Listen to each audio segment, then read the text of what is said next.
Shrieking and tearing apart the monotone cadence of the Administratum's approved propaganda. We are the Howling Banshees of Acoustic Mayhem. 665.66 UHMOC Hemrat Radio. Once again, deep inside the Frost Hollow, following our favorite rogue archaeosavant, Chac.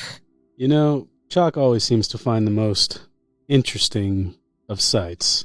Guys, don't it look like a pack of four-armed emperors tore all these guys apart? We brought enough ammo, right? You can never have enough ammo. Looks like they brought their can openers. These doors didn't stand a chance. At least the signal is nice and strong, so the listeners can hear our final moments. Plus, Chac did find me this nifty plasma axe. I'm ready to die in a glorious last stand. As long as Chucker over here keeps up his side of the bargain and tells my story, I am your neon mohawked slayer Goblin King. We didn't give him a map this time, mostly because we needed him to carry all of the extra ammo Chac advised we bring. It's Marky. That's just because Kev's not here, bastard. Ready to write down the story of our glorious deaths, assuming he doesn't bite it too. It's the polar bear of the Frost Hollow himself, Herr ChuckerFly. Better go get my lambskin paper and my inkwell. And leading us on this hunt for all sorts of lost goods that we can tactically acquire, it's our very own rogue archaeo savant, Chac.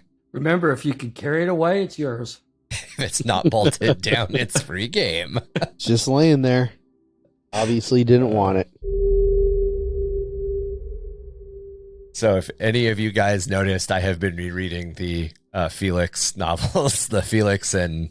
Damn it, I can't remember his name. The dwarf's name escapes me.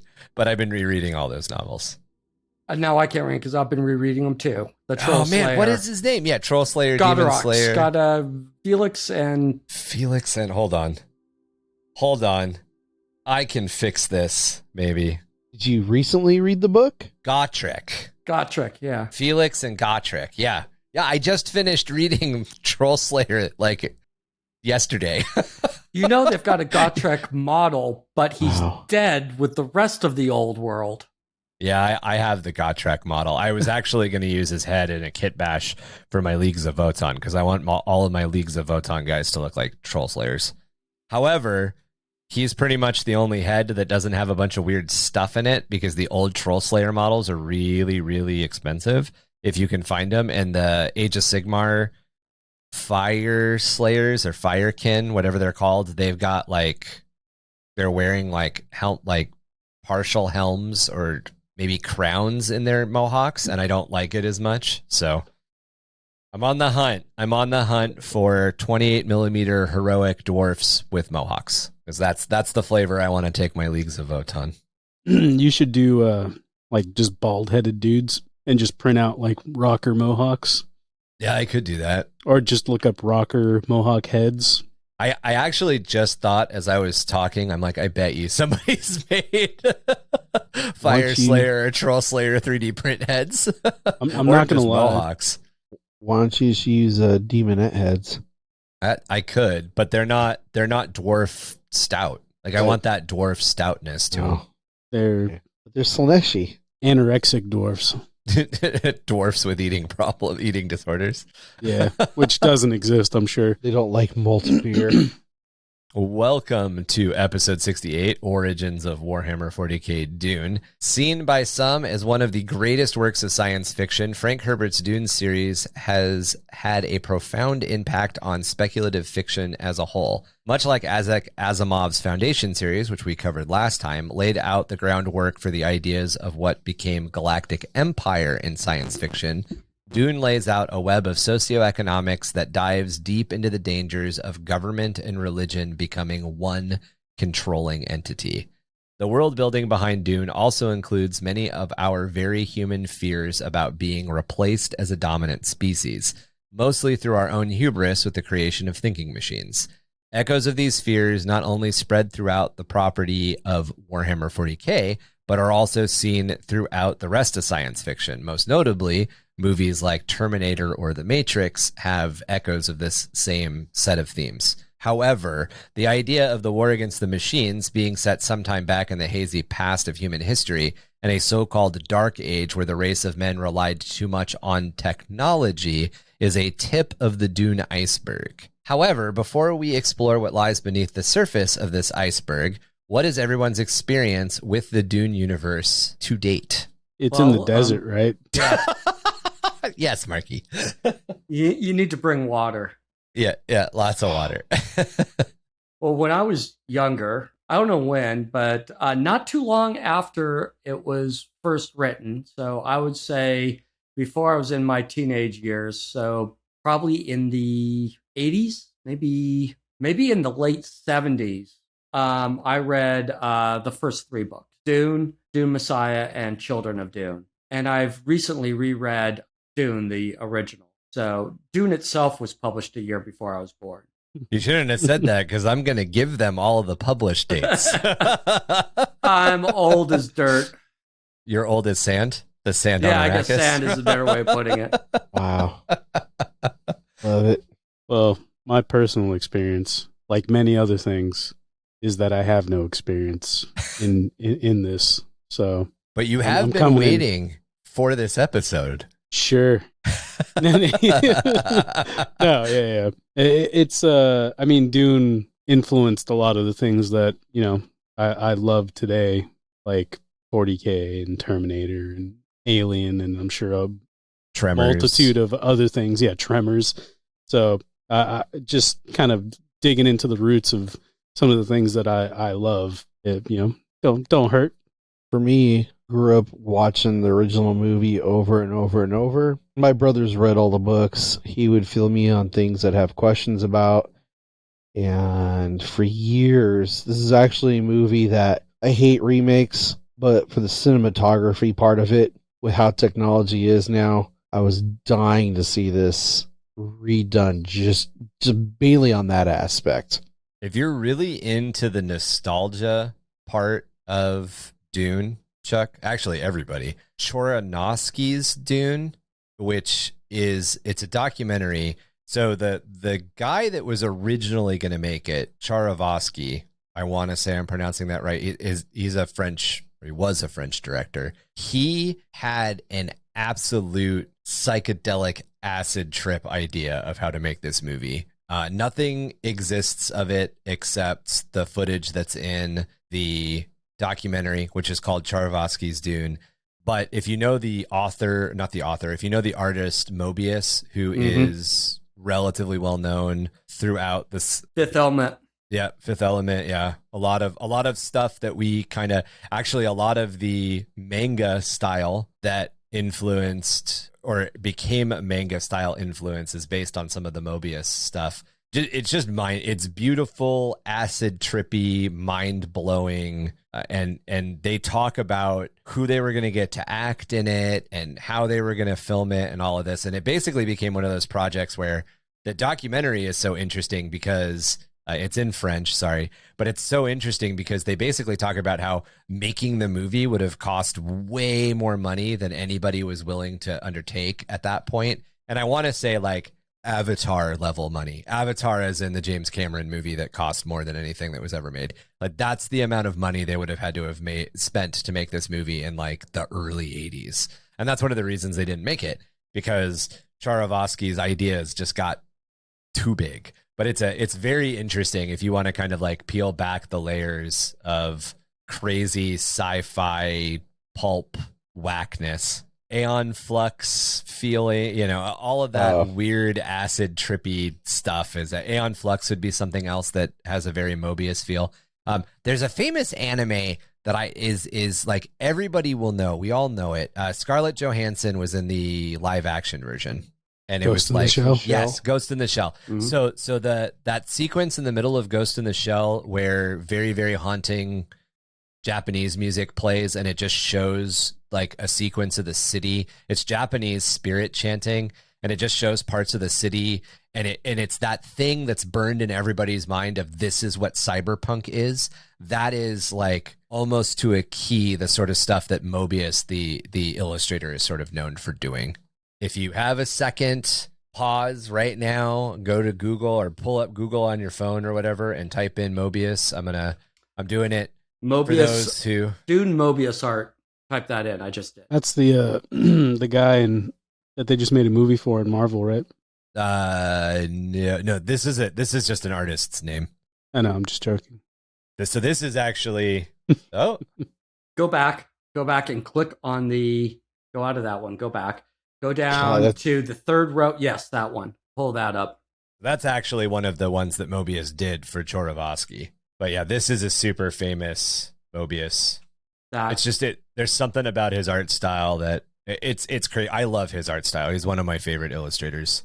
I thought that was actually the walls of the of whatever the city was. Yeah, that could be the shield walls of yeah.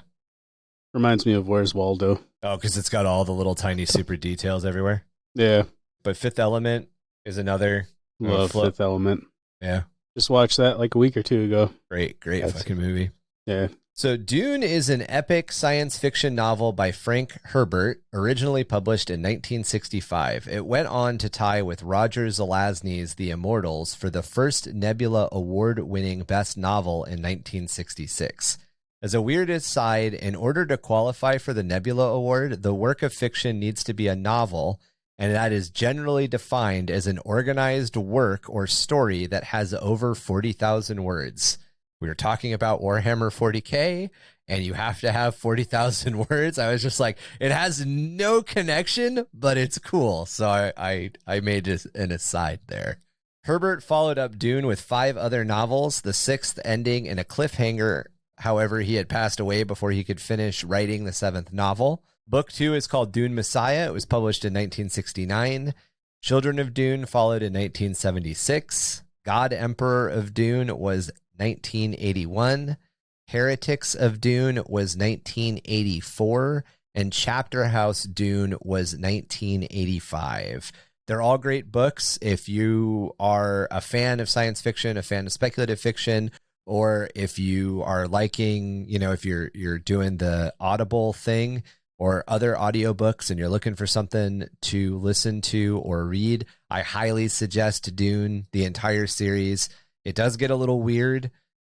Frank definitely has some fetishes that come through in his writing.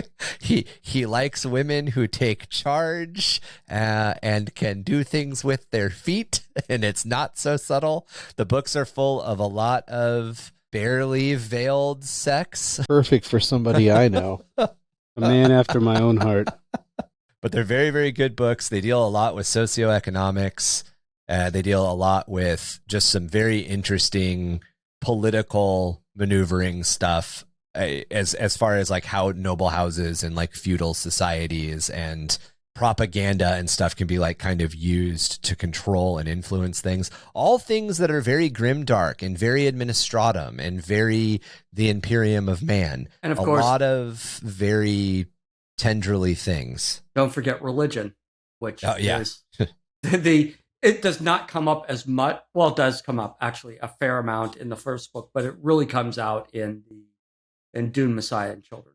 Yes. Yeah, a lot. If you are interested, or if you are wondering, Herbert's son, Brian Herbert, and author Kevin J. Anderson have expanded the universe with another 12 novels since 1991, and they're working on some more right now. Brian himself kind of led and did the 2 novels, novel 7 and novel 8 of the original series, which are Hunters of Dune and Sandworms of Dune. So if you do read all of them, don't worry.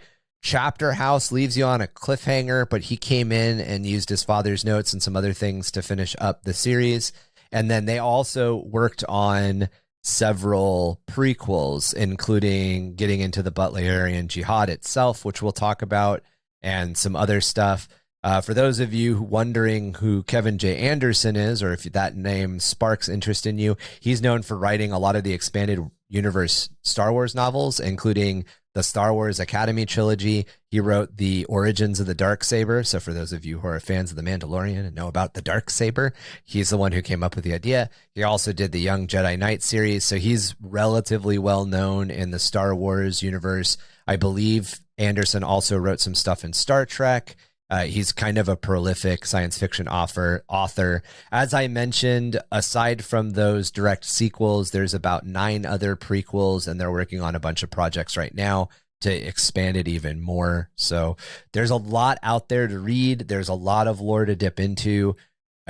Being that I essentially just listed off somewhere between 18 and 25 novels, we very easily could do a podcast on Dune for about a year, but we're going to try to focus in on just a lot of the themes that were established in the first book itself, with only a few references to things that came later out of the original series. Most notably, we'll talk about Leto II, who is introduced in God Emperor of Dune. Actually, I take that back. He's introduced in Messiah, but he becomes the God Emperor of Dune, and the honored Matras. I hate when I know how to say it and I say it when we're not recording, and then I try to pronounce it while we're recording, and my brain's like, you don't know how to talk. We'll also talk about the honored Matras later on, who are introduced later in Heretics of Dune. As cool as the expanded universe is, though, we're really not going to look at any of the books that were published after 1985, because those aren't part of Frank's original writings, and it's really kind of hard to retroactively attempt to apply things to the origins of Warhammer 40K. Like we can't pull apart a book that was written in 2020 or in 2002 and be like, oh yeah, this is an example of, because it's not. It obviously, it came after 40K. There had already been this kind of sharing and expanding of all of these different sci-fi universes and all these tropes kind of overlapping each other. Guys? Yeah. I'm here. It says break. It does. Does that mean nap time? No, that means that Ryan's taken it, that Ryan has done introducing. So if you have any responses. Well, the thing is, a lot of books. When in the early 80s, or rolling into the early 80s, starting in the 70s, there was a lot of stuff going on in literature as a whole. But in many ways, the science fiction was really being used by some authors as a lot of social commentary. This is the end of the Silver Age. I usually think that the Silver Age of science fiction extended sometime into the 60s, and maybe into the 70s.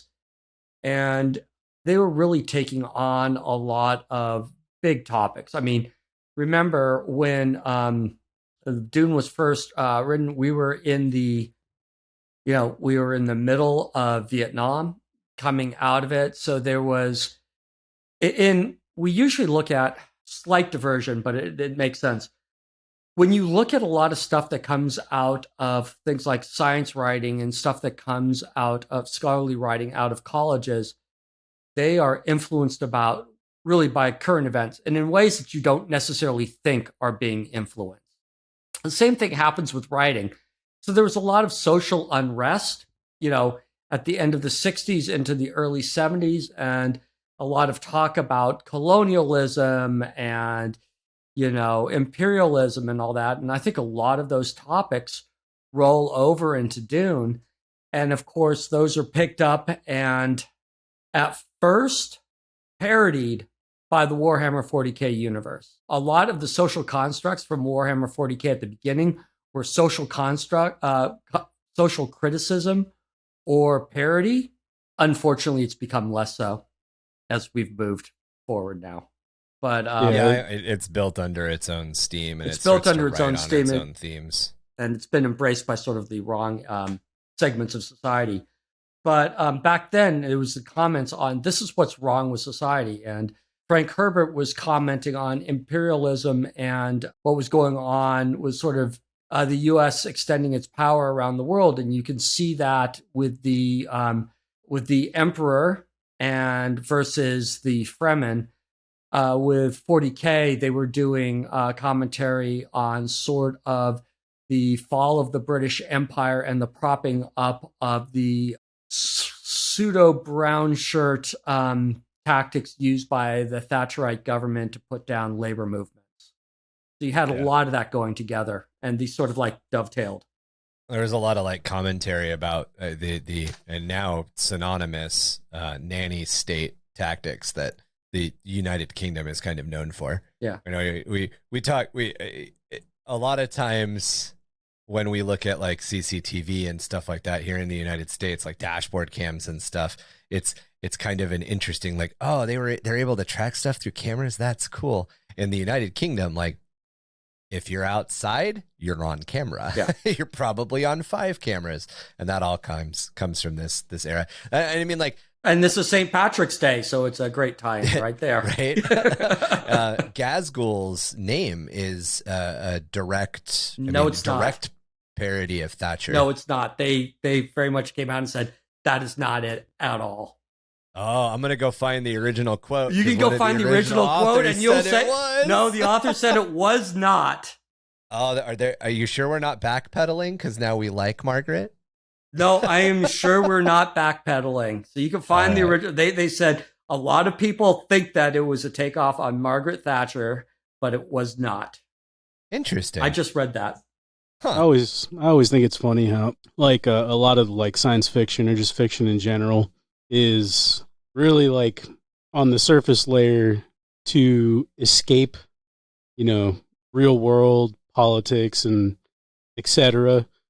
But if you take like each of those layers and you dig deeper, there's always like a deeper meaning or some kind of, trying to think of the word, a deeper meaning, agenda to it, right? Yeah. Like it's just, always thought it was funny. Point.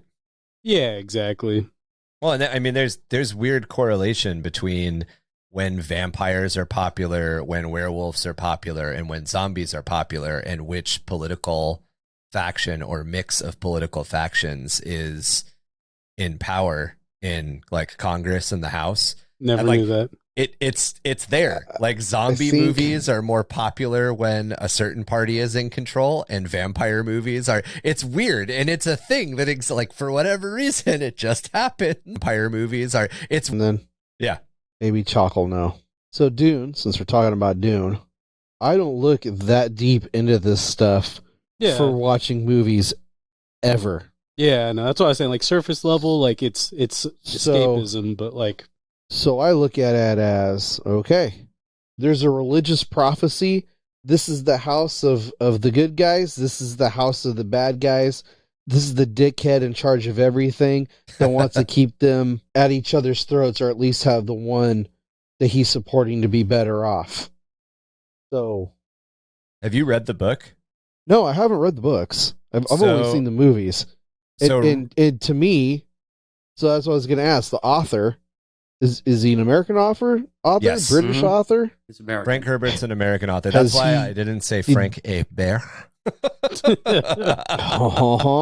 So, did he ever actually come out and say he based it on the things going on during the Vietnam War? So Frank Herbert's... yes. So Frank Herbert was in Oregon at the beach, and he was kind of looking at the way that the American Park Service had started to plant. I want to say it's called garbage grass, but garbage is not the right word. It's a type of grass that they plant on beaches that are known for having dunes. And the entire purpose is they plant that grass because it keeps the dunes from destroying whatever the advancement of non-ecological progress is. So in this case, they planted the grass to keep the dunes from overtaking the interstate. And that's where he got the inspiration to write the story. So the inspiration to write the story about Dune literally comes from environmental concerns about people mucking with natural things. That's the base kernel. He then built in a bunch of socioeconomics, and the book is really an exploration. So he said that's what he based it off of, was the Park Service. That was the inspiration for it. The point of the books, in his words, or the point of the books from the standpoint of why they were written, is it's an exploration of the socioeconomic problems that come about when you mix government with religion to the point where the government and the religion are the same thing. That's one of them. Another one is environmental concerns and how people can adversely affect the environment and make it worse or better, and where our responsibility in manipulating the environment may begin or end, like how much we can do in or out of it. And another thing was about essentially imperialism and how imperialism, we were coming out of the imperial age in a lot of ways post World War II, and the idea of new imperialism was very much a thing. But yes, the Fremen are an analog for the Native American people, the Native Aboriginal American people. It's also a commentary on Aboriginal people and essentially a controlling house, a controlling nobility moving in and taking that land over and using that land as their own and forcing those people out into the desert, out into the exterior portions of society. And from a movie standpoint, you get that in tone because you see it visually. You see that the Fremen have had their planet taken away from them. You see that these guys with their laser guns have come down and are attacking a society that knife fights and values water over money. And to the Fremen, spice is just a way of life. It's just a thing that exists. And to everybody else, it's a monetary thing that needs to be harvested and taken, which is an analog for gold and the gold rush. So that very much Frank was exploring all of these ideas. And you could give me a movie, and if I know enough about it, I can tell you what the director or the writer was trying to get across. A great example of Blazing Saddles. That's a bad, I mean, seriously? That's like, it's funny, but it's so surface what his point is. It's all over the movie. His point is that racism and diversiveness is bad. Like every joke in Blazing, like where all the white women at? And we all laugh like it's the funniest, hokiest thing. Frankenstein. Young Frankenstein he's just making fun of Frankenstein. I mean, not everything has social commentary. Not everything has social commentary. Frank Herbert definitely did. Yeah, and he came out and said it. Yes. Okay. Oh, this is well documented. Not only that, but like he had a weird sub-dom thing that runs through a whole BDSM undertone runs through the entire book series. Like, I mean, you can't, in my opinion, and maybe this is an author and a writer standpoint, you can't commit words to surface without starting to mix in all of these things. And just as an example, to go back to Warhammer 40K, we have this reoccurring joke that like everything about Slaanesh is just weird, creepy BDSM sex stuff. It's there. It's filtered into it on purpose, and it's not filtered into it to be a surface level joke. It's filtered into it to be an undertone of that type of horror. So then my next question is, I'm sorry. Forgive me. I was waiting my turn. So to me, just to give like a parallel of like story writing versus another topic, but like rap, for example, surface level rap, like you have a beat and you have lyrics and it's something that you can listen to that makes you feel good, right?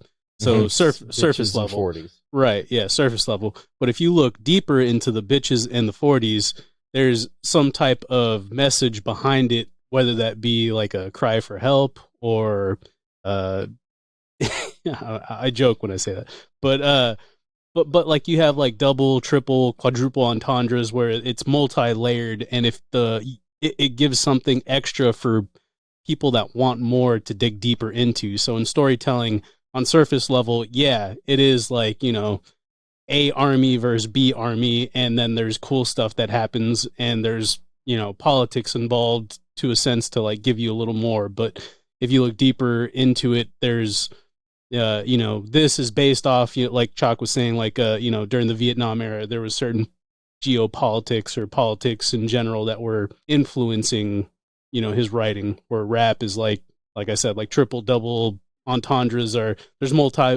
multiple meanings and messages that they're trying to say on top of it. So just like I don't know, to me it just kind of came to mind as a parallel for it. Yeah, definitely. I mean, Tolkien, Lord of the Rings has heavy undertones about the horrors of World War One. And Star Wars was written as a reaction to Vietnam. Like, Star Wars has a lot of parallels to Vietnam too. So it's just, So you my can question is, enjoy all that shit without thinking about the history, though. so Right. my question is then in Dune. Mm-hmm. So you have, I keep thinking of House Harkonnen, House Atreides. Right. So did he ever come out and say what that house represented? What So nation? I think you're thinking about it wrong. So when we talk about the fact that Frank Herbert sat down and wrote a book that explored socioeconomics and geopolitics and the way that those systems work, he was writing about the systems. He wasn't writing about how Jimmy Carter is a big dumb fathead and Ronald Reagan is a demon. Like kind of like how Chac brought up, the 40K guys came forward and said Gazgul isn't based on Margaret Thatcher. It's the same sort of idea that they're talking about a concept, not necessarily a person or a political party. So the houses in Dune are not based on, even though they're blue and red, and oddly enough, the people you think are red and the people you think are blue are switched, because in the books, the Harkonnens are blue and the Atreides, I almost said Astartes, damn it, the Atreides are red. I love Astartes. It's flipped. And a lot of that comes from the fact that, like in video games and everything, it's been flipped the other way for whatever reason. But good guys in cowboy movies wear white and bad guys wear black, and they flip it in Tombstone. Right. And the thing that happens, so the story behind Dune is House Carino, which is the emperor of mankind, realizes that House Atreides is becoming too powerful and threatens his seat. So in order to fuck up his ability to lose power, regardless of the fact that the Duke is not trying to take his seat, there is no machinations on the Duke's side to take his seat. There's kind of an idea with the Bene Gesserit want to marry his son, Paul. Zazarak and all that good stuff. They want to marry his son, Paul, to the Emperor's daughter. Actually, they wanted to marry his daughter to the Emperor, but yes, Paul's mother fucked that up and said, I'm having a son and not a daughter. I'm having a son. Yeah. And she could she could make that happen. Yeah. So there is a subplot to like kind of take over the Imperium, but it's not to take over it's not to take it from House Carino. It's to further a different plan that has nothing to do with the noble houses. Yeah. But the Emperor moves the Atreides to Arrakis. My brain is like, not Astartes. Don't fuck it up. You spent 6 months of the podcast saying Astartes wrong. Don't do it in this one. They move him to Arrakis because the Emperor and House Harkonnen are plotting to destroy the house. That is the entire point. Yeah. And that is 100% kind of like you're moving political pawns around a board to set them up for all of these things that are going to happen in backdrop. The reason that fails is that Jessica, Paul's mother, the Duke's wife, had a son instead of a daughter. And it gets even more fucked up. Like technically Paul is Harkonnen because Jessica is Harkonnen. Yeah. It gets really, really, really fucked up because the Bene Gesserit fuck with interbreeding and genes and all sorts of shit. But anyway, Paul becomes a messiah to the Fremen, which allows this entire other plan that no one knew about to happen, this tidal wave to happen. Let me go back and answer the question just a little bit better. You answered like where it's going, but when we say that it was influenced by things that were going on, like the Vietnam War and all, we're not saying that it was written about the Vietnam War. It's just that the sort of conflict that was going on in the background influenced his way of thinking. It's very heavy on how you have the established center, powerful nations controlling the more fringe ones. As you can see, the most important resource in the world in the universe comes from Arrakis. Remember, what do they say? Spice must flow. Which is oil, essentially. But who controls the spice? The Fremen and all. The Emperor thinks that they control it, and they take it away from this little fringe poor, backward planet, and they bring it out to the modern, sparkling world, which sort of sounds like extracting resources from third world countries and moving it to first world countries, which is what they're doing. And that's what they're sort of talking about. So it's not like rewriting the Vietnam War. It's just that the conflict that is the Vietnam War sort of characterized, which is the large first world nations fighting in small backwards third world nations and being beaten.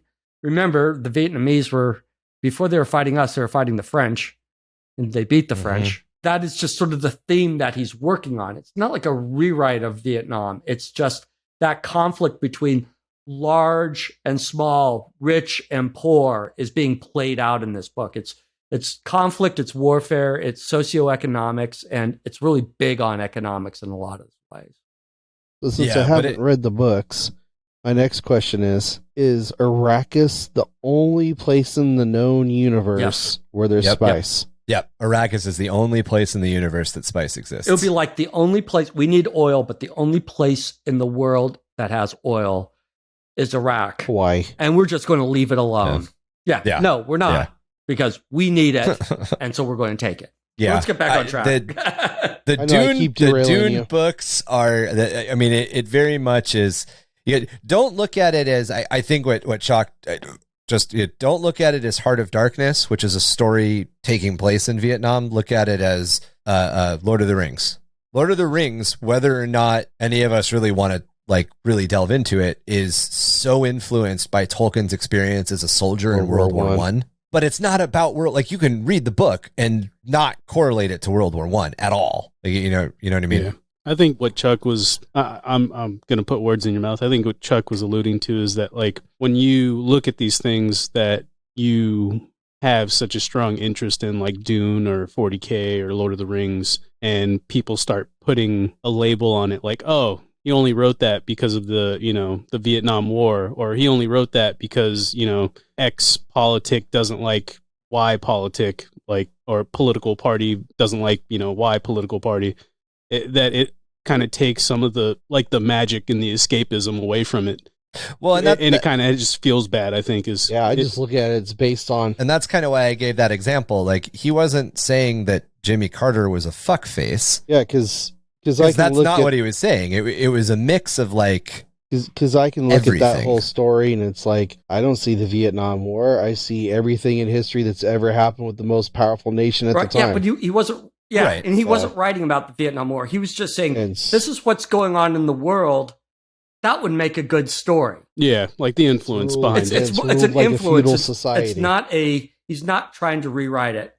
And not to be pedantic, even though I was a professor and all, but Heart of Darkness took place in the Congo, not in Vietnam. Apocalypse Now. That was the movie that was the remake of the Heart of Darkness. Was based on the Heart of Darkness. It was about the Vietnam War. Thank you. I just look at it as a sci-fi novel with old school feudalism for the ruling class, in a sci-fi universe. As kind of a last little pin, I guess, I'm writing a novel in a fantasy universe right now, but my fantasy universe is embedded in a science fiction universe. And because I've done a bunch of world building, I've written out a bunch of different things. I'm very big on writing lore and history when it comes to fleshing stuff out before I write characterization. And when world events changed at a certain point in our history, my writing style drastically changed with how the Imperium, not the Imperium, they're called the Empire. But when the Empire of Nine, which is the empire that's made up of the 9 sentient races in my science fiction universe, when certain stuff happened and the Emperor died and a civil war happened, the human faction, the human portion of the Empire became incredibly xenophobic and isolationist for the majority, and they moved off, and it kind of excluded anybody who didn't agree with them. And even though I was just telling a good story that had good action in it and set up things that were good for the setting, the science fiction setting that I want people to role play in, I can honestly tell you, as an author, unconsciously, I was making a commentary on the fact that people in general got really, really, really one-sided and incredibly argumentative just a couple of years ago. And that was irritating the fuck out of me. We went from being able to have conversations with people who maybe didn't agree with us to being told that we were dumb and wrong and couldn't talk.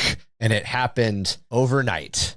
And it probably had a lot more to do with social media than any specific person. But the fact that that shit was happening in social media and the fact that I didn't like that about social media influenced the way that I wrote my fiction. Yeah. And I think, again, what Chuck is getting at is, like, just to draw another parallel to it, is like magic tricks, for example. Like, when a writer writes something and you're like, wow, that's amazing. Like, that's such a great creative story. And then he gives away his magic trick of, like, what influenced him on that. And you're like, oh, you were based off something that not that I don't care about, but like something that's just like a negative aspect of life that you don't want to. Yeah, and I don't think that Frank was writing about negative, and that's kind of why I said he wasn't writing about a political figure or a political party. He was writing about the system of politics, because he's not even necessarily saying it's wrong or it's bad. It's just what he's exploring. And in a lot of ways, the overlapping socioeconomic politics of Dune are what the book's about. And a lot of that stuff is the influence empire based off real world stuff, influences that are in world building in general.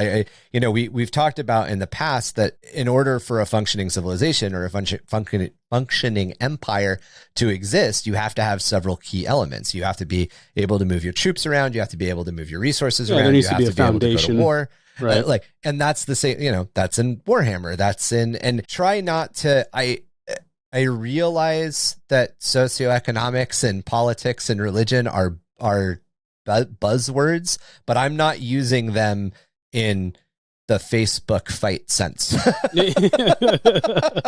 The keyboard warrior sense. Like think about, like, we're drunk and it's the late 90s. I don't remember much of the late 90s because I was drunk. So, as we mentioned up top, to reel it back in, Dune is seen as one of the greatest and most influential science fiction novels of all time, having a lasting impact on Western culture and even more specifically on gaming and the counterculture that exists around speculative fiction. Star Wars cites Dune as an influence, also Star Trek, The Chronicles of Riddick, The Kingkiller Chronicles, and even Futurama cite and claim influence from Dune.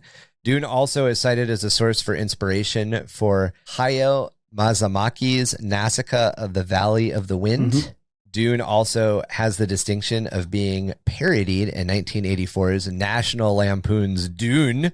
And this is an honor that it shares with only one other book that National Lampoon has parodied, and that is The Harvard Lampoon, which is a parody of Tolkien's work. Which is a great book, by the way.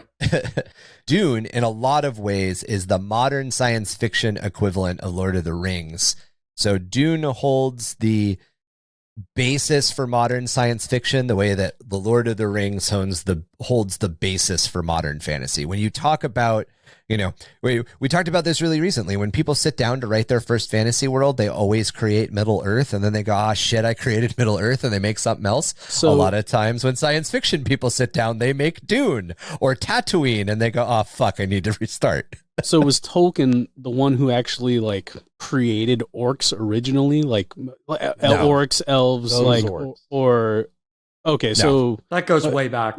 I was going to say that's all borrowed from, but orcs and elves are myths and legends, and his creations are based on his own world, right? He created languages. He started all this stuff in I think middle school. Okay. The whole creation, then he goes to World War, and like Ryan was saying, there's a couple real famous parts of the book and in the movies that are based on his life experiences, but right. the critters, it's all folklore. All the critters are European folklore. Okay, yeah, that's kind of what I was thinking. So it's all based off myth myths and legends, like Yeah. like Dracula, for example, vampires, like based off, Yeah. X, Y, and Z. And that's why I said modern fantasy. So let's take it out to kind of like the quickest and most accessible. If you sit down to write a D&D campaign for like 5 of your friends, that's going to run from like level 1 to level 10, and you want your own world, and you sit down and you make your own world, generally speaking, Tolkien is the template that you pull from. Like The foundation, D&D, right? all the way Vox that Machina. Yeah, the way that we look at orcs, elves, and dwarfs and all of that. If I say dwarf, you picture something in your mind. If I say elf, you picture something in your mind. If I say orc, you picture something in your mind. All of that is because of the way that Tolkien defined them.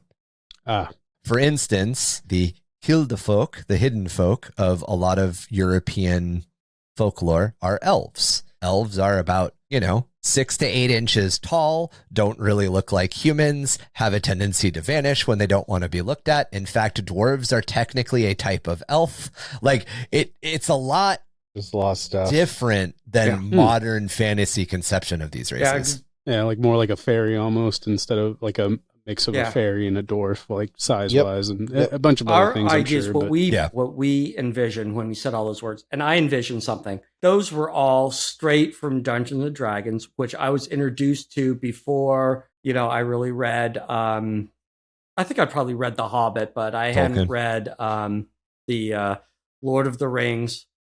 And that's still the ideas that come from. And what you see in the movies, what you see in almost all literature, is a take on, Gygax's fantasy creatures. And they're changes, but they're pretty much all the same. Dwarfs are short and muscular, and they have beards, and they have axes. Elves are tall and thin, and they use a bow, and, humans use a sword. And then you've got halflings or hobbits, and they are, look more like small people with hairy feet. But if you go back, and a lot of that, it's also like from the original classes that D&D put up, because if you're an elf, you were a ranger and you used a bow. Yeah, you had to be whatever your race and your class were linked. You are not like you are now, and there are, I don't know how many classes and subclasses and cross classes there are. There are 5, If you're a hobbit, you're probably a thief. And it's kind of like, when we had talked about this a long time ago, it's kind of like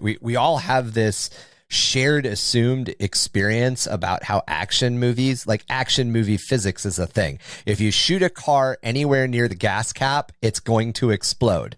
That doesn't actually happen. like it's all of these things that we, when you watch a movie, when you watch John Wick, you have an established set of rules that and that's the thing. Like Dune did that for modern science fiction. So, again, the one of the really big things, and we'll talk about this in a little bit more detail here soon, one of the super, super big things are Dune is where people fighting with swords came into the concept of science fiction combat.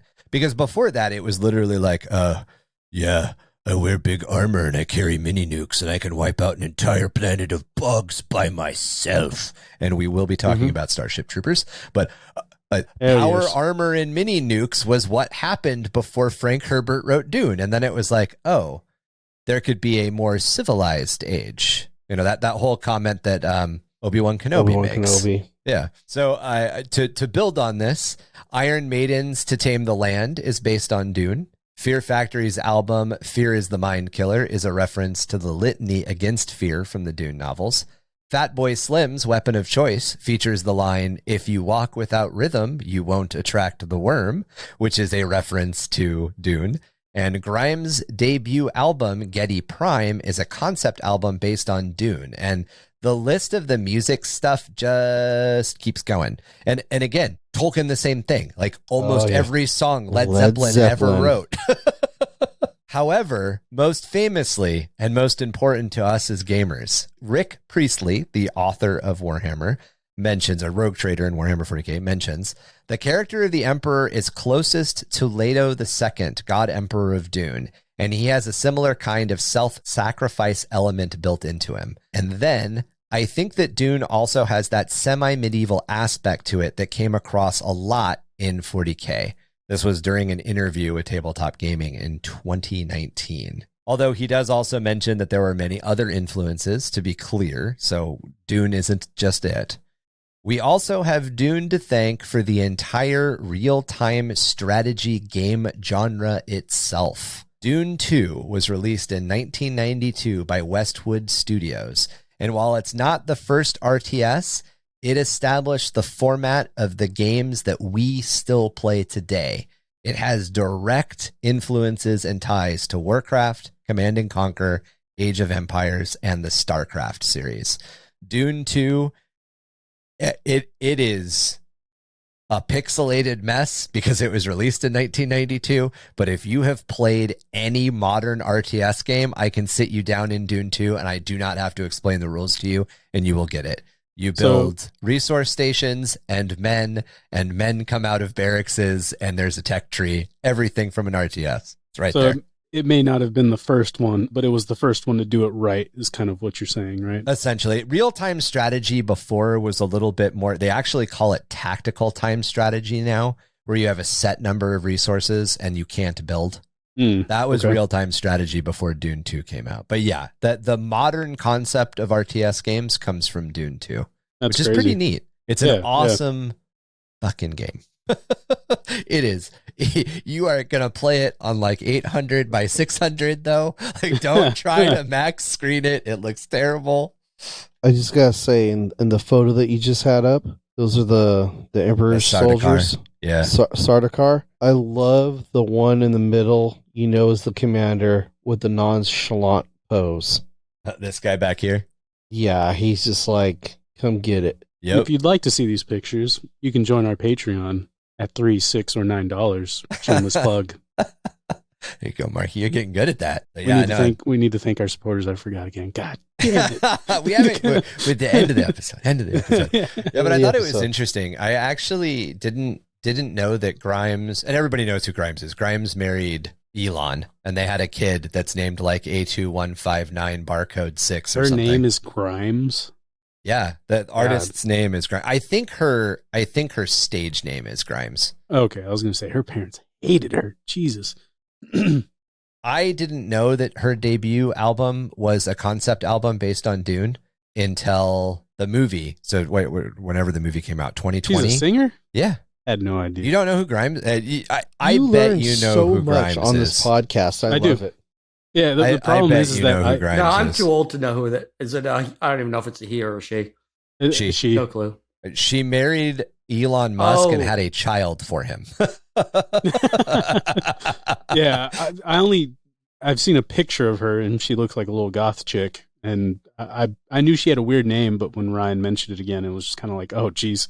She's a newer pop artist. She does a lot of like strange conceptual stuff. But yeah, I listened to the whole album. It's cool. Tool, I'm sure everybody knows who Tool is, the rock band. Their 2019 album, part of their 2019 album was based on Dune. So I mean, it's just nuts what's out there. And it's crazy to find little extra backlinks. Yep. Makes me sad I haven't read the books. The more we talk about it. Yeah. The books are really good. Actually, they're really especially good. The first one. You can sort of get the other ones get more esoteric and tied down, but even the first one, you'll find yourself skipping over pages. Like, unless you want to get into the really weird sex stuff, and then you'll like. Is there a way? Which book is that? Yeah, is there a way we can look that up online? Know exactly what page weird to go sex. to? Yeah, just so I know to avoid them. It's subtle. It's not, so I can avoid them. Yeah, I gotta know which ones to avoid. The honored matres kick people to death with their bare feet. Like it's really it's there. It's super there. Yes, Daddy. Frank Herbert was a horny dude. that's somebody's snoo right there. He also does big callbacks to peyote and all. There's a lot of psychedelic drug use in the book. Oh yeah, no, drug use is pretty massive to the Dune universe. There's some slantish shit here, I'm just saying. So let's dive into some of the other themes introduced in Dune that have ripples and implications throughout the universe of Warhammer 40K. First up is the Butlerian Jihad and the Orange Catholic Bible, which I will probably be referring to as the OC Bible from time to time. 1,100 years in our future, and about 10,000 years before the events of the first novel, The jihad results in the total destruction of virtually all forms of computers, thinking machines, and conscious robots. Whether humans rebelled and tossed off the yoke of technology, or if the robots rose to control and conquered humanity, is left purposely hazy. But the violence of the galactic-spanning war is often hinted at. Leto II, in God Emperor of Dune, suggests a semi-religious social upheaval was started by humanity, which had grown repulsed by how guided and controlled they had become by the machines. The jihad results in the establishment of the Orange Catholic Bible, a universal religion that lays the foundation of a pan-galactic feudal empire, which lasts for another 10,000 years until the opening of the first Dune book. To quote the OC Bible, "Thou shalt not make a machine in the likeness of a human mind." A bunch of other quotes in the OC Bible from Dune have pretty big 40K feels. Here are just a few that I picked out. "Thou shalt not disfigure the soul. When law and religious duty are one, your selfdom encloses the universe," which totally, other than the fact that it uses the word religion, totally sounds like a Space Marine line. Yep. "When duty and yourself are one, you can control the universe."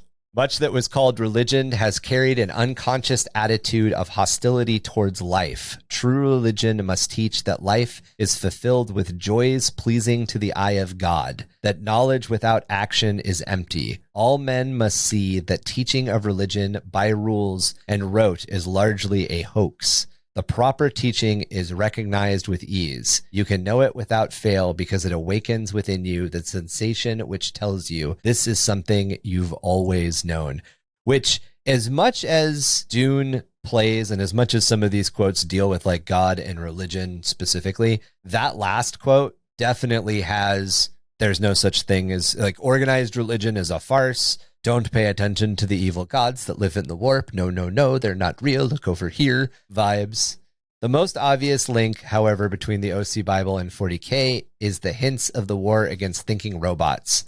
The Butlerian jihad is also not super fleshed out, much like the war against the Men of Iron in 40K, so it shares that with both. The OC Bible also has a lot of thematic ties to the Laetitio Divinitas of the Heresy era in 40K. This book is the foundation of the Imperial cult, which has led to 40K's Imperial Creed. We were talking about that last time, Chuck. Imperial truth is secular. Imperial creed is the Laetitio Divinitas. The language of the OC Bible also has very big 40K rulebook opening feels. A lot of the other quotes very much feel like that. Open the 40K rulebook and read that crawl. "The Emperor of Man has been entombed on the golden throne for 1,000 years." Read that. You get an idea of how all of the quotes from the OC Bible and the Dune book are written. It's very much that way. It's very sword and sandal, whatever, whip and chain. Whip and chain, sword and sandal. What the hell? Leather and lace. Yeah, whatever. Leather and lace. I prefer that. It's got that very kind of like overarching, overbearing Gothic attitude feel to it. Yeah. Yep. And only in the future. Well, it really has the call back to, I mean, both in 40K and in Dune, both of these verses don't have computers. And I think one of the reasons that they don't have computers is it goes against the feel. And also, at the time they were writing, nobody really had a real idea about computers. They weren't. They weren't here yet. They were still two-story buildings. So here's a way that you don't have to write about them. And another thing which is great is, how often have you seen futuristic stuff that was done in the 80s or 90s and you're like, oh, that's crap. I mean, look at the trench run in Star Wars. Look at the this is the far future and they're doing vector graphics on the screen with a little thing going beep, beep, beep, trying to like use the targeting computer and all. That's because it's really hard to keep up with technology. Now, I'm pretty sure Frank Herbert wasn't thinking about this, and Rick Priestley and the guys over GW weren't thinking about this. But the fact that there aren't any computers in either the 40K or the Dune universe means that you can have that futuristic feel without going, my phone can do more than that. Yeah. Yeah. So Herbert I don't know if Herbert had made this connection or if this had been a connection that had been made after he had passed, but there was an article that was written in like the late 1800s as a reaction to Darwin and some of Darwin's theories. That was basically a guy, the paper is based on the idea of like repelling modernity. That meme right now, repel modernity, become monkey, go to cave, hit rock with stone. Like that whole, you know the meme I'm talking about, right? Nope.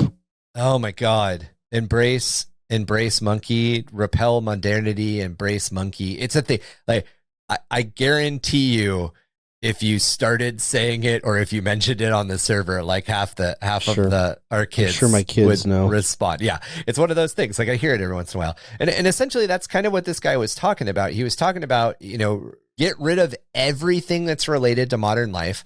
It just expel all of it and go back to like the good old days when we used to hunt in loincloths and sit around fires and nothing was complicated. And that there's an undertone to the OC Bible in Dune that's like that, and there's an undertone to the Warhammer 40K universe that's like that. It's that whole idea that modern technology will be the downfall of man.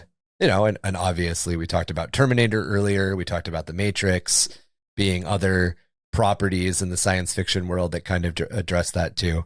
But yeah, Chac, to get kind of to what you were saying, I think we brought it up a couple of episodes ago, but when they had originally written Shadowrun, there was no such thing as Wi-Fi. So Deckers, you carried around, you'd had to plug in, and it was up until 5th edition Shadowrun that was still the case. You still had to jack in, but it's like 2077, and you're still carrying around a computer that's the size of a keyboard. So at least the computer had been microized, but you still had to plug into it. Even the Matrix, if you go back and watch it, they have to plug into the Matrix. In a post Wi-Fi culture, it's a little weird.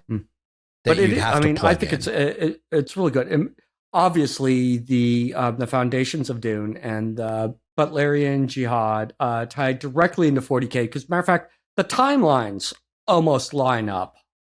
Also, they're really close to the timelines, and you had the same thing. Artificial intelligence was our servant and then rebelled. In 40K, there is the thought that maybe they started to fall to chaos, but in Dune, it's just that the slaves tried to overthrow their masters and then were destroyed. And, there are no thinking machines really in 40K, but they will use, lobotomized servitors, and they talk about machine spirit, which is essentially AI.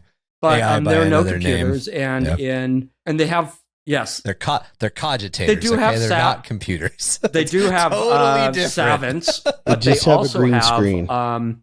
If you go back to Dune, they have the Mentats and the Bene Gesserit, which are two sides of the same coin. The other thing is the Imperium in Dune is known by the same name as the Imperium in 40K. It's not an empire, it's the Imperium. And the entire Imperium in Dune is feudalistic, with systems and planets falling under the leadership of ancient noble houses, which are in turn sworn to the Emperor of Mankind. Sound familiar? This isn't a super rare concept, however, in epic science fantasy or science fiction, as it gives a good environment to write interesting hero journey style stories. We get a lot of the same sort of stuff in Star Wars.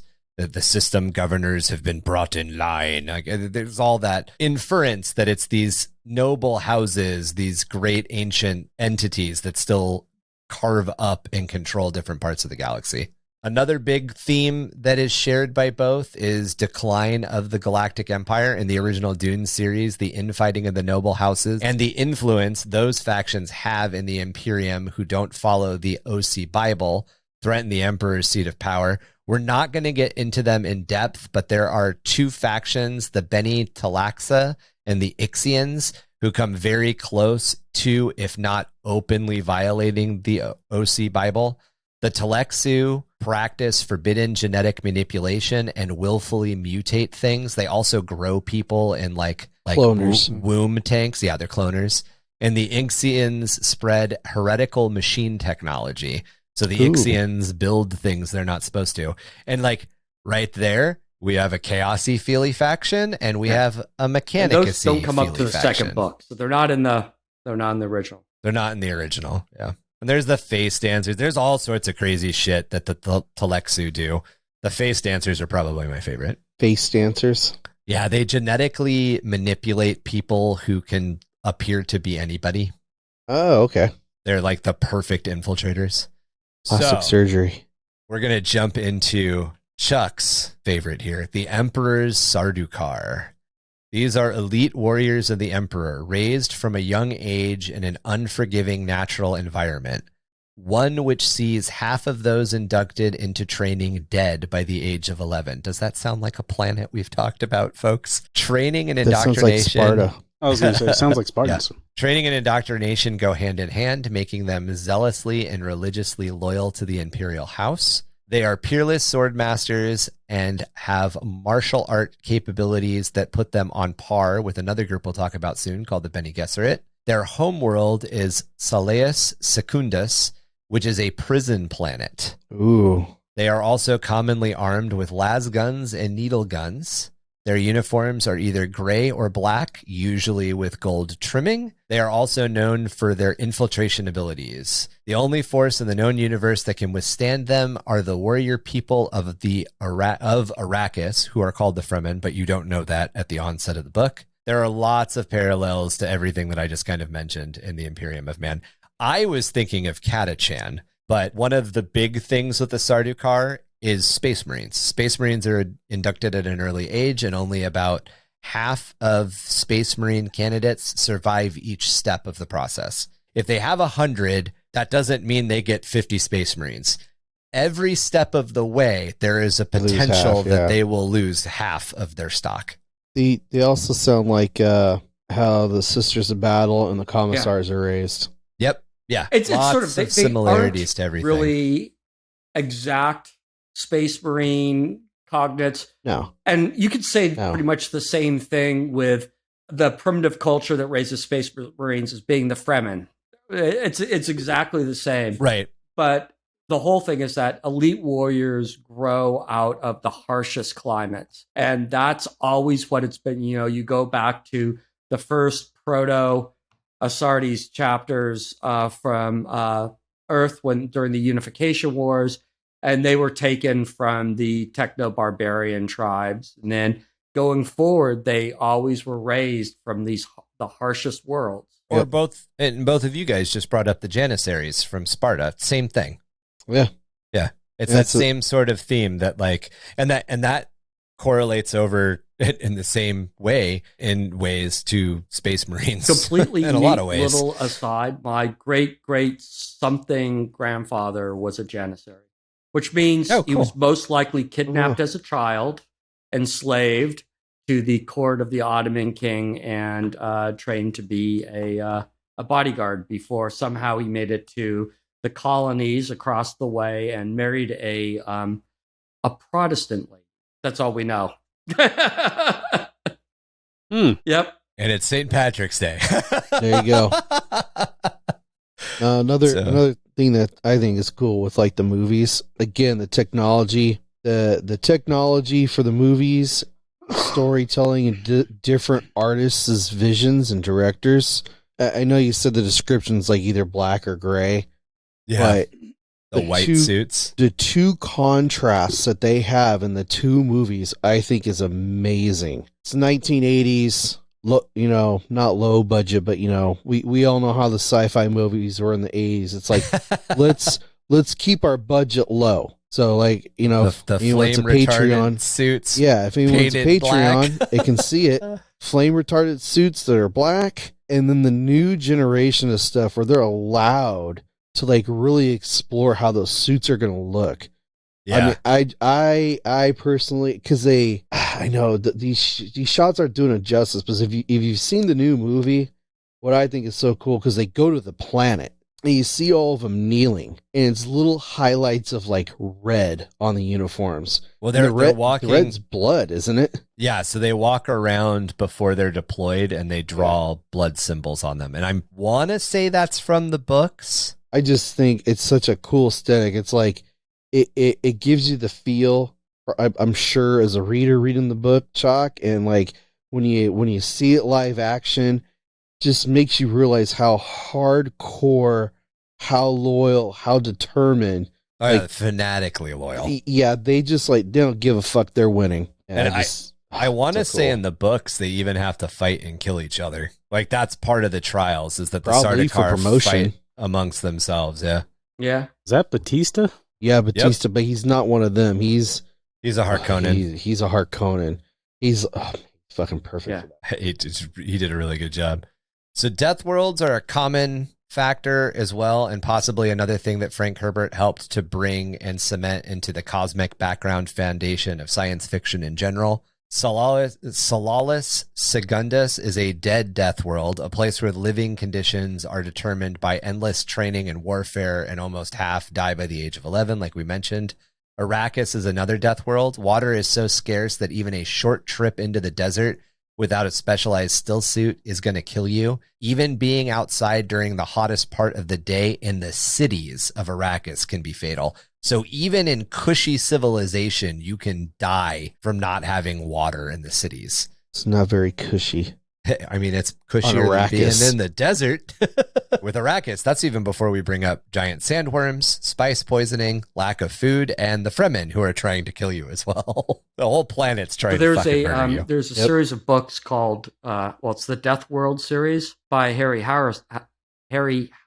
And those were written, the first one was written in 1960. I just pulled it up. And those are very much like Catachan, where it's a death world where everything on the planet is trying to eat the human settlers. The plants, the animals, the insects, everything is trying to eat them. And, that's probably actually where they came up with the term death world. And it is pretty much, thinking about it now, it is most probably a direct precursor to, like Catachan or the death worlds in 40K. The other book that I want to bring up is not the Shriek, the Berserk. At some point we'll talk about, not in this episode, but yeah. Famously, Tatooine is based in part on Arrakis, and the very tone of the "if you can even survive to be an adult" has clear connections to Catachan and other worlds throughout the Warhammer 40K universe. So Mentats, the Bene Gesserit, and the Spacers Guild. The prohibition of thinking machines laid out in the OC Bible has given rise to many of those higher processes becoming things humans need to do instead. With even the Bene... What's up? Mutants. Yes. With even the Bene Telexa creating interesting art projects out of human stock, sometimes to fit roles and sometimes just to be fucking creepy. If you've seen the new movie, that spider thing is a person made by the Bene Telexa. Telex. Damn, I hate that they're called. Okay, so they're called the Telexu if you use the second word alone, but they're not the Bene Telexu, and it breaks my brain. The Bene Telex.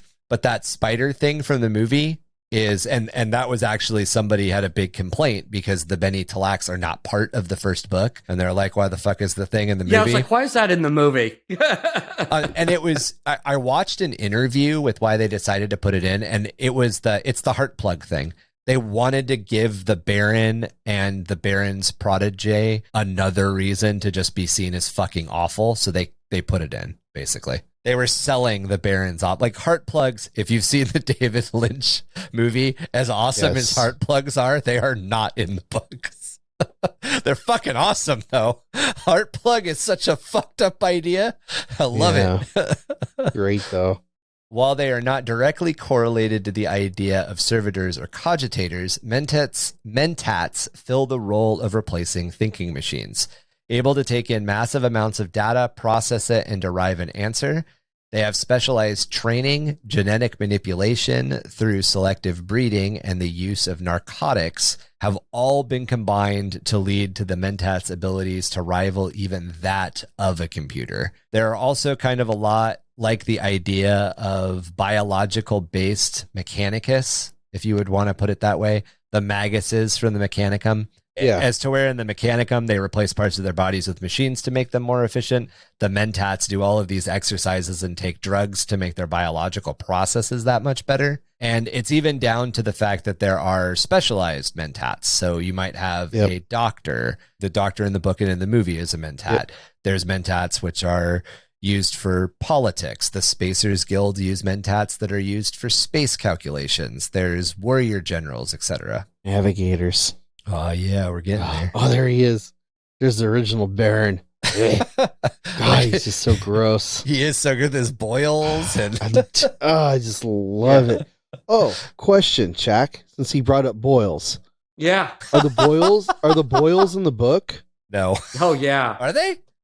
They- Oh, yeah, he's got it bed was sores and stuff because he can't move himself. That's My right. favorite thing What- is Fade Ralpha attempted to kill him by embedding a poison needle in the thigh of a young boy who was sent to his chambers. So he's gross on a lot of different levels.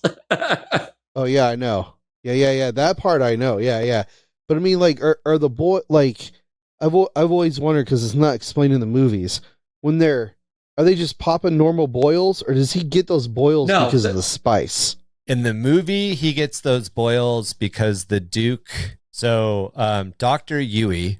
No, I know that, but he has, like, the boils and stuff to begin with. Are you talking about the David Lynch movie? Yeah. That's to sell that he's disgusting. Yeah, that's just to sell he's gross. He doesn't... Like that, it's not in the book. He doesn't have that. He doesn't have problems like that in the book until after the Duke bites the tooth. Gotcha. That's the visual effects to drive how disgusting they are. It's like the heart plugs. The heart plugs are to drive how like horrible they are to their slate. When he just floats up to that guy and rips the heart plug out, and the dude bleeds to death in a couple of seconds. Bleeds to death. It's such an awesome sequence. And he's like moaning in pleasure while it's happening.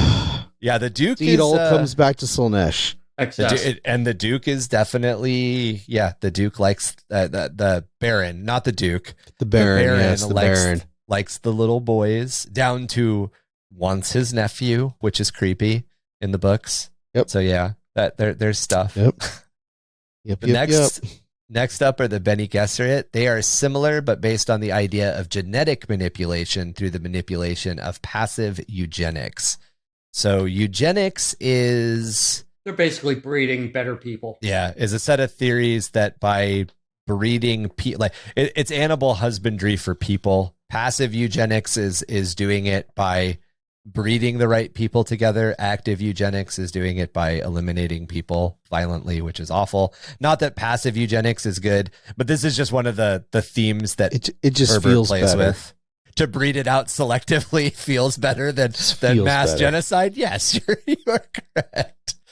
So everybody that's in the Bene Gesserit order are female, and they use their sexuality as a weapon just as much as they use their intelligence and their extremely refined martial arts abilities. They are also psychics, and this is something that they have enhanced through selective breeding. Most can use the voice, which can command people to do simple actions up to killing themselves or other people. They can experience past lives, and some can even get glimpses of the future. And they've got this massive eugenics program that they're running, or maybe eugenics is the wrong word, breeding program they're running that is the backbone of the books, which is to come up with a Kisak Satarak, which is like a messiah figure, which should have been the son of Jessica's daughter, as Chac had said earlier. Fade. Right, and Fade. But as Chac mentioned earlier, Jessica, through love, gives the Duke a son instead of a daughter. And the Bene Gesserit can control their internal body temperatures when they conceive, which will determine whether or not they have a son or a daughter. They know sex magic. Hands down. The Bene Gesserit know sex magic. Back to But Slaanesh. then, of course, Paul is the Kwisatz Haderach. Yeah. Haderach. I can never say that. Kwisatz Haderach, I think. Kwisatz Haderach. I never actually, since I never finished watching the movie, I don't know how they say it in the movie. I don't know how they say it. Not. I wonder how they say it in the movie. There were a couple of pronunciations they did in the movie that made me go, ugh, because it's not the way I've been saying it forever. The Bene Gesserit have also weaponized religion using the Missionaria Protectiva to embed religious and superstitious beliefs in the population of worlds in order to better control them. That is very much an Imperium of Man tactic, weaponizing religion to control populations. Eventually, Leto II even uses the Bene Gesserit to create the No gene, which is a special evolution of humanity that makes those born with it invisible and untouchable by those who have psychic abilities. A blank. He breeds nulls. They're also trained at a young age to be warriors and killers if the need ever arises. So the Bene Gesserit are the pinnacle of female warrior until the honored Matre are introduced. So I got a question then. Yep. I know it's going to sound horrible. Forgive me, everyone.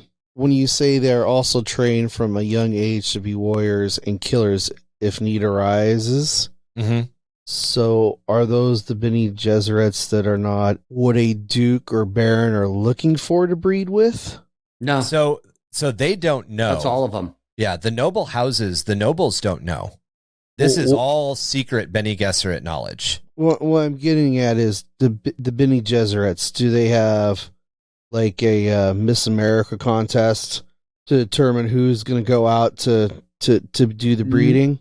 No, it's more like the American Kennel Club. Yes, it is. So it's not a beauty pageant. What they're doing is they're matching family lines. So it has nothing to do with what they look like. It has to do with who their ancestors are and who the ancestors are that they're being matched with. Yeah. And then what happens is they can make the people they're matched with fall in love with them. Gotcha. Yes. Yeah, so they can manipulate them. They can manipulate. Yeah, I may look like the Baron Harkonnen, but that's not how you perceive me. Well, they're generally incredibly beautiful. Yeah, they're also bred for beauty as well. Yeah.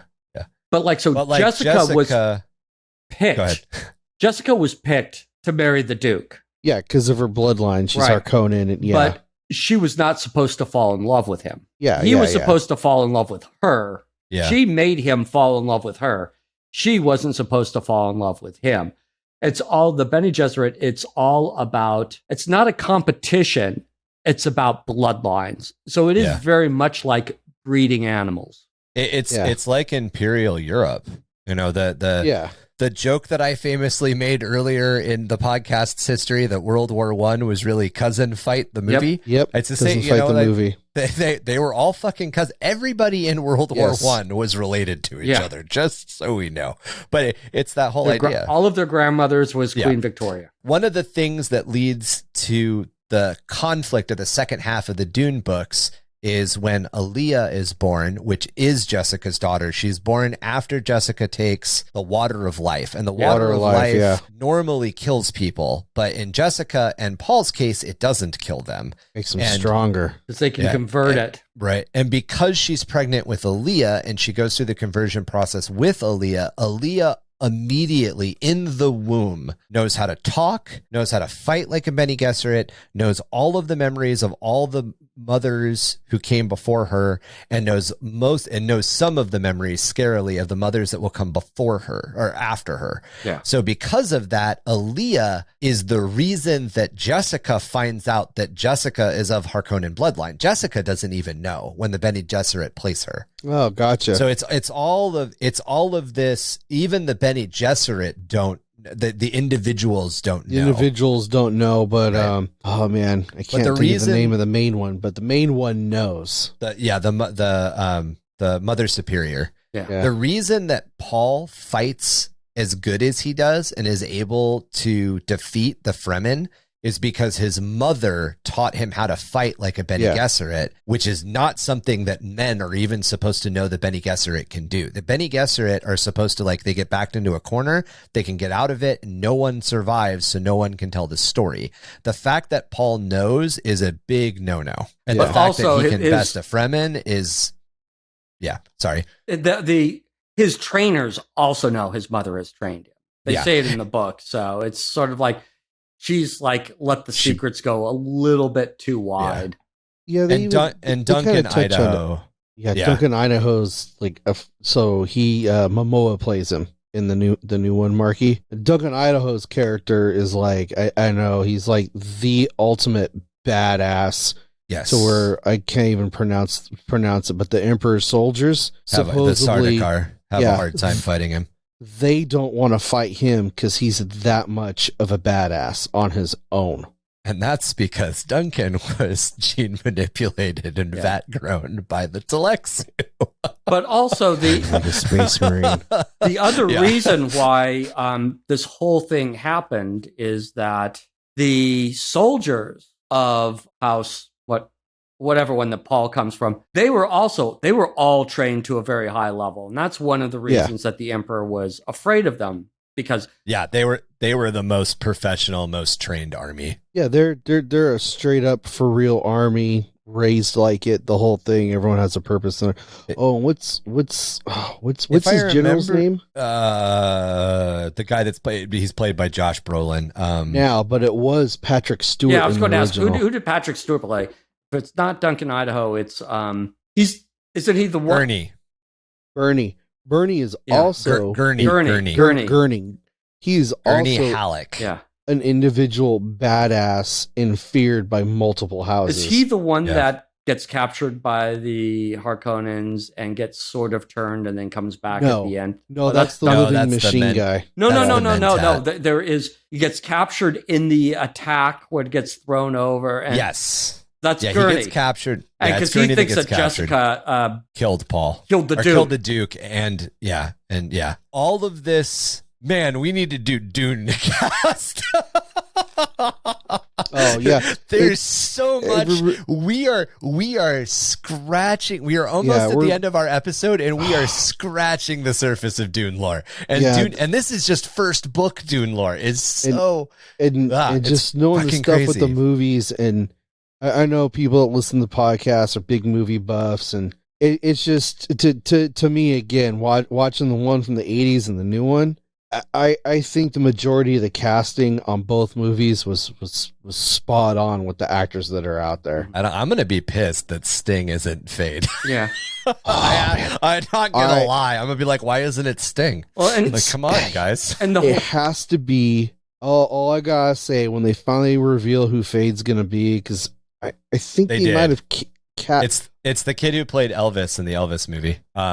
Adrian something. I'm okay with that because I was going to say it has to be like a really pretty man.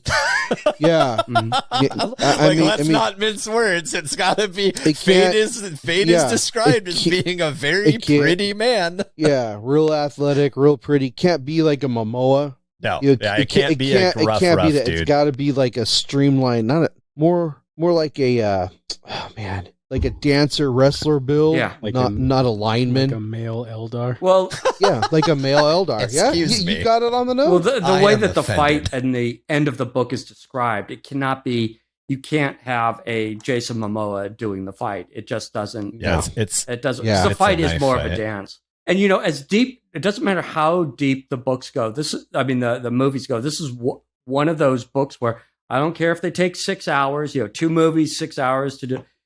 They can't actually go into how much the book does for a couple reasons. One, because the movie would just be boring. Yep. It would just be boring if they went into like all the political stuff. They went into depth with explaining all this stuff. It would just be a boring movie. And 2, it would not be 6 hours. It would be much longer than that. So it's TV series. It's 510 pages long. And I have a 35th printing, which was the printing that came after the 1984 movie. Oh, wow. Right here. Well, I've got it right here, and I've got it right there too. I actually the most recent time I read Dune, I listened to it on Audible. I don't know if I could handle that on Audible. It's good. They got a couple of different voice like the female. They brought in voice actors to do like major roles. Like Jessica's got her own voice actress and stuff. It's pretty good. Those of you that can see the photos that are up, that's from the new movie. Yeah, that's Jessica from the new movie. Jessica's the one uncloaked, and the Mother Superior is Kate Blanchett, right? And that's the Mother Superior, the one that's veiled. Is that who played? I can't remember. I have to rewatch the movie, honestly. Am I saying it right? Kate Blanchett. It's Lady Galadriel. Is that it? Yeah, that's Kate Blanchett. That's Kate Blanchett. That's crazy. So the last genetic mutant we're going to talk about is the Spacers Guild. So this is another big link to the 40K universe, being that it's essentially a collection of secret noble houses that have a specialization in fostering the mutation of navigators. Once again, through a mix of selective breeding and heavy drug use. Navigators are the only beings in the universe that are able to bend space-time. This allows for faster than light travel. They do this by opening a third eye, just like the navigators in 40K, which allows them to see both places in the galaxy at once, their point of origin and their destination. They're then able to fold those places into each other, like that beginning segment of Event Horizon, where he takes the picture of the centerfold and uses a pin to describe faster than light travel. And blip, you're there. This mutation and ability is heavily dependent, however, on the spice melange. And without the spice, there would be no faster than light travel in the Imperium at all. So navigators are needed for the Imperium to survive, just like in Warhammer 40K. Also in the later novels, Leto II, who becomes the God Emperor, controls the spice and therefore the Spacers Guild. Much like the Emperor of Mankind basically uses the Astronomicon to control the Imperium's ability to travel in the warp. Yeah, and again, those of you that haven't seen the original movie, they are disgusting. They're looking. So cool looking in the original. I mean, that's the thing, though. And to drive home how much spice is needed for them, like when they talk, they're in tanks of it. They're in tanks of spice flowing out from their mouth, and then those guys in the Spacer Guild, following behind them in the flamer retarded suits that are painted black, have vacuum cleaners soaking up the spice on the ground. Yep. Yeah. And those are all either Space Guild soldiers or Space Guild mentats. So it's not just the Navigator doing it. Just like the Navigator houses in 40K, there's an entire ecosystem around the Navigator that has to exist. So is spice space worm poop? Yes, essentially. No, okay. It's pretty much. No, it's not. Their bodies process it and eliminate it through waste. It doesn't come out of their butt. It comes out. It is waste. Yes. That's also where they grow. That's where the worm larva grows there. Yeah, the sand trout grow in it, but it's a waste product generated by the worms. They just protect it because it's a closed system essentially. All right, so the last couple of things that I kind of wanted to talk about, and again, we could probably do several episodes on Dune. We've got other novelizations. We have other novels that we want to cover. We have other science fiction staples that we feel have something to give to the origins of 40K's story. Things that are really, really, really important to the Dune universe, that are very important to the 40K universe, are lasguns. Lasguns are probably almost number one biggest thing that both universes share. It's a very, very widespread weapon. They're everywhere. Most people know how to use them. They pretty much work the same way. They shoot concentrated blasts of laser. As soon as you let go of the trigger, the laser beam stops, sort of thing. In the movies, they can be seen. I believe they can be seen in the novel too. I don't believe lasguns in the novel can't be seen. I think that's a different series. I don't remember. The other big one is house shields, and we've talked about this before. Refractor fields that certain Space Marine captains have. So a house shield is basically a projected field around the occupant that can stop anything that is moving faster than like a fast punch, essentially. So because of that, the fighting style to get through shields. And a lot of people have shields. The Sardaukar all have shields. All prominent warriors have shields. Everybody in a noble house has a personal house shield. In order to get through it, you have to move slowly and precisely. And that's the only way to damage the person inside the shield. So Slow that's blade why kills. Yep, the slow blade. Yeah, exactly. That's why there is such a heavy melee combat kernel at the center of Dune. And it introduces a very interesting dynamic to a science fiction universe. And it's something that, again, reflects out through everything else. Not only do Space Marines have the ability, Space Marine lieutenants have the ability to take refractor fields, which are essentially just personal house shields. Space Marines have essentially a lumbering, slow-moving weapon that does a lot of damage without having to move at a fast pace in the chainsword. The chainsword, you don't have to swing a chainsword as fast as a baseball bat to kill somebody. You could probably just put it on them and let its weight pull it through them. Well, a couple things. One, there's the other thing about house shields and personal shields, why melee combat is so important, is that if a lasgun intersects with a shield, it basically causes a nuclear explosion. Yeah. I think on both sides. Although when they breach the shield wall at the end, they basically set up a lasgun on They do it on purpose. Yeah, they do it on purpose, and the Harkonnens think that they're using house atomics, but they're not. All of the noble houses have atomics, and they're not supposed to use them. But you're talking about the chainsword. Chainsword couldn't penetrate a shield because it'd be spinning too fast. The teeth are moving too fast. Yeah. But if you got the chainsword, that's why you turn it off. Yeah, if you get the chainsword through the field and turn it on, the dude's fucked. But, melee in 40K is one of those. We had an entire episode where Tom yelled at us about melee in 40K. Yeah. Because it's in my opinion, this is my opinion. Yeah. This, in my opinion, is where it comes from, though. It comes from this whole idea of Dune. There's such a prominence on the slow blade kills, and that the fact that melee weapons are what ends these conflicts between nobles. I also think a lot of it has to do with, and for the Dune universe and the 40K universe, a lot of it goes back to the idea of like honor duels and stuff like that. I think it goes back to the Space Marines are knights in space.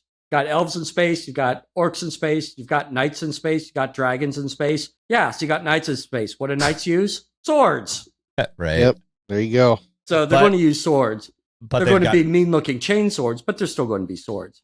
But they've got Aegis fields and void shields, which are essentially house shields. They've got refractor fields, which are basically personal house shields, all sorts of stuff in the 40K universe. And it's just one of those things that both universes share. Leto II becomes the God Emperor. He becomes the God Emperor by covering himself in a bunch of sand trout, which make him a living exosuit, which essentially turns him into a weird penis worm man.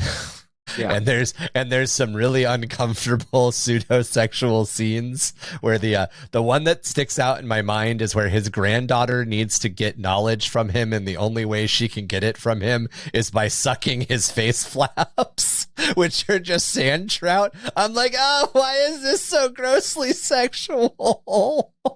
Why is she sucking on his sandworms to get his knowledge? Marky, you got to read these chapters, man. I'll send them to you. Tentacle monsters, man. Tentacle monsters. There you go. Chac got. That's where all the tentacle stuff comes from. Yes, 40K. exactly. It comes full circle. I mean, aren't those face flaps on that demon that you did for Blood Bowl? That's right. Who sucks their face flaps? The unfortunate. Like, I keep sucking, but there's just no knowledge. You gotta keep doing it. You gotta keep You're not doing it right. going. I want to say that's even part of the entire portion of the book. She's like, it's not working yet. He's like, you gotta suck harder. I mean, like, you gotta mean it. Yeah, you gotta want the knowledge. You gotta want it. It really sucks. There is a lot of uncomfortable stuff in the books. There is. Definitely. But Leto II becomes the God Emperor, and then he leads the Fremen on a crusade, on a jihad across the entire galaxy to unite the entire thing. And then he controls in peace for 5,512 years. At the end of which he goes back to Arrakis. He lets all the sand trout off his body back into the sand, and then he dies. But he essentially leads this crusade called the Golden Path to unite the entire known universe. And it's unclear whether or not this is our galaxy, a portion of our galaxy, or several galaxies. It's just called the known universe. But it's definitely a galactic spanning civilization, a galaxy spanning civilization. It may not span all of it. The last ones I want to bring up are the Honored Matra, who I've mentioned a couple of times. So the Honored Matra are an offshoot of the Bene Gesserit who left known space. So they left the galaxy and they come back in Heretics of Dune. So I think it's not Messiah. It's Children of Dune where he leads the crusade. And at the end of the crusade, part of the end of the crusade is that humanity spreads as far as they can. And the Honored Matra are part of the Bene Gesserit who leave. They come back. And when they come back, they're different. They are essentially, for lack of a better word of describing it, the Sisters of Battle. They leave the Bene Gesserit. They come back the Sisters of Battle. They come back battle nuns. Their martial art is incredibly specific and skilled. As I said, they have a tendency to there's a sequence in one of the books where an ex-honored matron, Matra, who is again a Bene Gesserit, gets into a fight with a couple of Bene Gesserit and a couple of honored Matra, and she kicks a chick's head off. She decapitates a chick with her foot, and then she puts her other foot up against another girl's neck in like a split second and is basically like, yield to me or I will kill you too. So their martial art is very dependent on fighting in bustiers and high heels. The other very interesting thing about the Honored Matra is they are revealed to be running from some extra galactic force. And they are running back into the galaxy to unite as much of it as possible so they can turn and face whatever it is. The other interesting thing about the entire Dune universe, the entire original Dune universe, I honestly haven't read. I read a lot of the Butlaharian Jihad stuff, but I have not read the 7th and 8th novels that were written by Brian and Kevin, so I'm not sure if this continues. But there is a lack of alien species. The entire universe, as far as we know, is only filled with humans. So the fact that the honored or things that humans have created. So the fact that the Honored Matra are running from an extragalactic species back into the universe opens up all sorts of interesting things. And I imagine Frank wanted to explore it.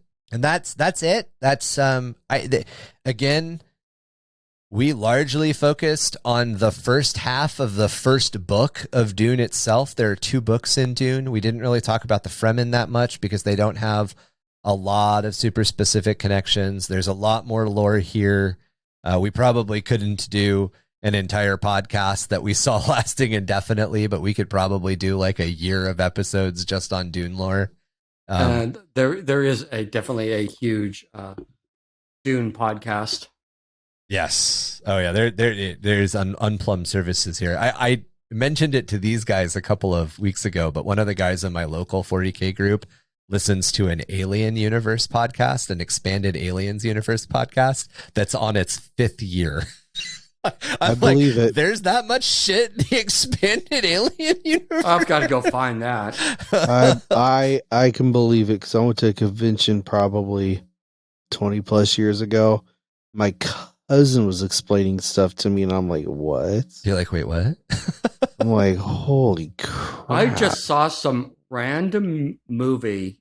I don't remember what it was, but Wayland Corp was in it. Oh yeah. I'm just like, wait a minute. No, just random. Not one of the ones that I've ever heard of before. And yes, it's in Blade Runner and and all that. Yeah. But no, this was like something else. And I'm like, what? No, not another one. I'd have to look it up. Maybe it could be a Loris Obscurus at some point in the future, but there is a theory that all of television and all of movies is actually one shared universe, and it's the kid in St. Elmo's Fire's dream. And like they link it together because the fake cigarettes that are smoked in St. Elmo's fire in his dream sequences are the fake cigarettes that are in Twin Peaks. They're the fake cigarettes that are in the X-Files. And then the X-Files is connected. And like literally there's this entire fan theory that it's all the kid in St. Elmo's fire's dream. What brand is the cigarettes? That's like it, whatever the fake brand is in X-Files. It's some variation of Marlboro. Marlboro. Because, in the Tarantino movies, he has, what are they, Applejack or their Apple something cigarettes? Are they that brand? No, it's a different brand. None of it is directly linked to just that brand of cigarettes, but that's the first level of the explanation. Okay. And then because the X-Files has so many shared connections to different universes, that connects all of those. And then since Twin Peaks has so many connections to extra universes, like it's fucking weird. It's crazy. It's cool. It's definitely somebody looking for patterns. Somebody has a hypothesis and is looking for patterns that verify their hypothesis, but it's neat. And what the simple solution? The production company and whoever was providing all the supplies. It's all the same production company. We have crates of these cigarettes. Yes, you can use them. Well, it's the same reason that people will say that Starship Troopers, Aliens, and Firefly all take place in the same universe because the combat armor used in all of those movies is the same. Firefly also has a gun produced by Weyland Yutani, which also, and they run the prisons in the new Death Race movies. Ah, that kind of That's makes what sense. the movie was. I was watching the really bad Death Race. The one with Jason Statham? No. It was, no, those were okay. It's even worse. It's the ones a couple down the line. And that's Weyland Corp runs the prisons. That's so fucking awesome. I had to look that up and be like, there we go. And then it brought up the Firefly. So Firefly and Death Race is in the same universe. Yeah, it's crazy. It'd be, I mean, all of it. Again, it's somebody had a unique idea and then used everything to prove that it was all one universe.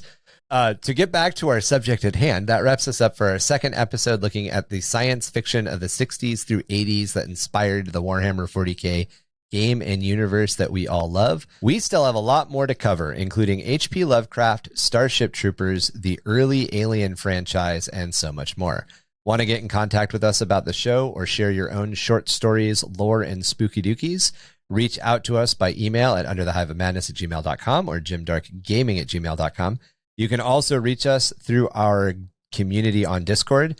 There we chat about 40K lore, the hobby, and tactics of the game, plus Age of Sigmar, Warhammer Fantasy Battle, creative writing, video games, role-playing, and much more. Check us out on Facebook, Instagram, TikTok, or find us at www.underthehiveofmadness.com. Like and review us wherever you get your podcast fix. Our home is Spotify, but we are also on Apple Podcasts, Google, Audible, Amazon Music, Stitcher, and a bunch more. If there's one, there is a podcaster that you prefer to use and we're not there yet, you just somehow found us, shoot us an email and I'll make sure to get us registered as soon as possible. Support us through Patreon at www.patreon.com/underthehiveofmadness. Patreon members get access to a video podcast with minimal editing, so you can see our faces, follow along with what we're looking at on screen, and hear our bloopers in real time.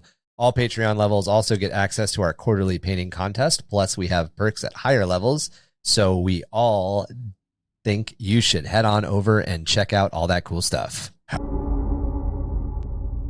High risks means high rewards. Chac has once again outdone himself by finding us some of the best loot in the Frost Hollow, and we get a chance to test it out in another of ChuckerFly's favorite target-rich environments. Pew pew. Nothing stops the signal, not even the slobbering tide of four-armed emperors that's surrounding us. When in doubt, remember rule number 2, double tap. We are the Screaming Rebellion of Truth, 665.66 UHMR Chemrat Radio, reminding all you Chemrats, hive mice, and some ghoulies to keep those dials fixed right here. Same ratty frequency for a dose of the same ratty-ass attitude. We wanted to take a moment to thank all of our patrons. They help make our show happen and grow. Please, if you enjoy our show, consider joining the ranks of four-armed rats. That was awful. Keep it. All right, cool. So first off, thank you, Nathan P. Thank you, Barcode. Thank you, Tom B. Thank you, Jack A. Thank you, Thorfinn. Thank you, Rob S. Thank you, Semi-Serious Nerd. Thank you, Big Mullins. Oh, yeah. Thank you, you ugly son of a bitch, Patrick P. Thank you, Tim P. Also, Chac. That's the same person. Thank you, Minion Coffin. It was so sexual. What are you, from the Dune Universe? Jesus. Possibly. Thank you, my Mexican brother, Bear Mex. And thank you very much, Ickbard. You guys help keep the dream alive. The secret lies in confusing your scent, leaving a blurred trail, even if you pay for it with blood. Better to sneak up on a four-armed emperor than have it know where you are. Brought to you by Son Marky.